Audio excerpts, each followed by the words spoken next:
ابو اسامہ نے کہا ہمیں ہشام بن عروہ نے اپنے والد سے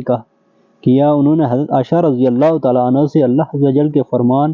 اگر کوئی عورت اپنے خاوند سے بے رغبتی یا روح گردانی کا اندیشہ محسوس کرے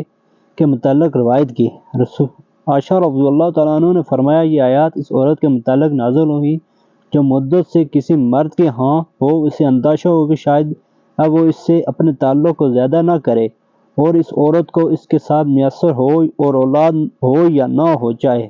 وہ مرد اسے چھوڑ دے تو اسے کہہ دے کہ تم میرے معاملے حق اور زواجت سے بری اور ذمہ ہو۔ صحیح مسلم حدیث نمبر 7538۔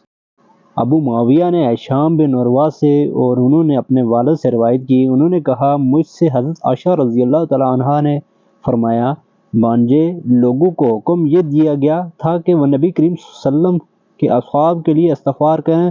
تو انہوں نے ان کو برا کرنا شروع کر دیا۔ صحیح مسلم حدیث نمبر 7005۔ منصور نے حضرت سعید بن جبیر سے روایت کی، کہا مجھ سے عبد الرحمن بن عوازی نے کہا میں ان کے لیے حضرت ابن عباس رضی اللہ تعالیٰ عنہ سے ان دو آیات کے متعلق دریافت کروں، اور جو شخص جان بوجھ کے کسی مومن کو قتل کر دے اس کی سزا جہنم ہے، وہ اس میں ہمیشہ رہے گا۔ میں نے ان سے پوچھا تو انہوں نے کہا اس کو کسی چیز سے منسوخ نہیں کیا گیا، اور اسی آیات کے متعلق پوچھا جو لوگ اللہ کے سوا کسی اور کی عبادت نہیں کرتے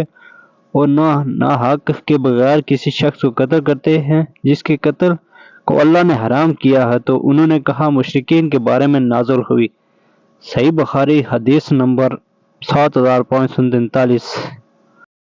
ابو اسحاق سے روایت ہے، کہا میں نے حضرت برا بن عذاب رضی اللہ تعالیٰ عنہ کو کہتے ہوئے سنا انصار جب حج کر کے واپس آتے تو گھروں میں دروازوں کے بجائے ان کے پچھواڑے ہی سے داخل ہوتے۔ انصار میں سے ایک شخص آیا اور اپنے دروازے سے گھر کے اندر داخل ہوا تو اس کے بارے میں اس پر باتیں کی گئی تو یہ آیات اتری اور یہ کوئی نیکی نہیں کہ تم گھروں کے اندر ان کے پچھواڑوں سے آؤ۔ صحیح مسلم حدیث نمبر 7549۔ عون بن عبداللہ کے والد سے روایت ہے، حضرت ابن مسعود رضی اللہ تعالیٰ عنہ سے کہا ہمارے اسلام لانے اور ہم پر اس آیات کے ذریعے سے اللہ تعالیٰ کے عتاب کے درمیان 4 سال سے زیادہ کا وقفہ نہ تھا، کیا ایمان لانے والوں کے لیے ابھی یہ وقت نہیں آیا کہ ان کے دل اللہ کو یاد کرتے ہوئے گڑ گڑائیں؟ صحیح مسلم حدیث نمبر 7550۔ ابن ادریس نے کہا ہمیں ابو حیان سے شبیر سے حدیث بیان کی، انہوں نے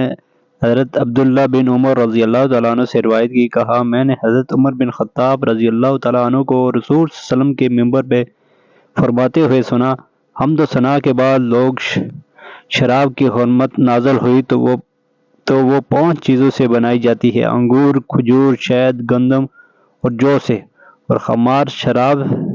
وہ ہے جو عقل کو ڈونگ دے۔ لوگ 3 چیزیں ایسی ہیں جن کے متعلق میں چاہتا ہوں کہ رسول صلی اللہ علیہ وسلم ہمیں زیادہ قطعیت سے وعدہ فرما دیتے، دادا اور کلالہ کی میراث سے اور سود کی صورتوں سے میں سے چند صورتیں۔ ابو بشر نے سعید بن جبیر سے روایت کی، کہا میں نے حضرت ابن عباس رضی اللہ تعالیٰ عنہ سے کہا سورۃ توبہ، انہوں نے فرمایا کیا توبہ، بلکہ وہ تو کفار اور منافقین کو ذلیل کرنے والی ہے، اس میں مسلسل اور ان میں سے ایسی لوگوں سے شروع ہونے والی آیات اترتی ہیں یہاں تک کہ ان منافق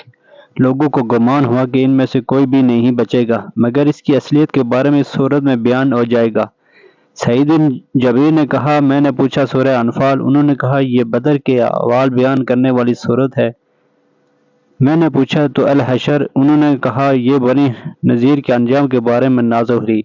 صحیح مسلم حدیث نمبر 7558۔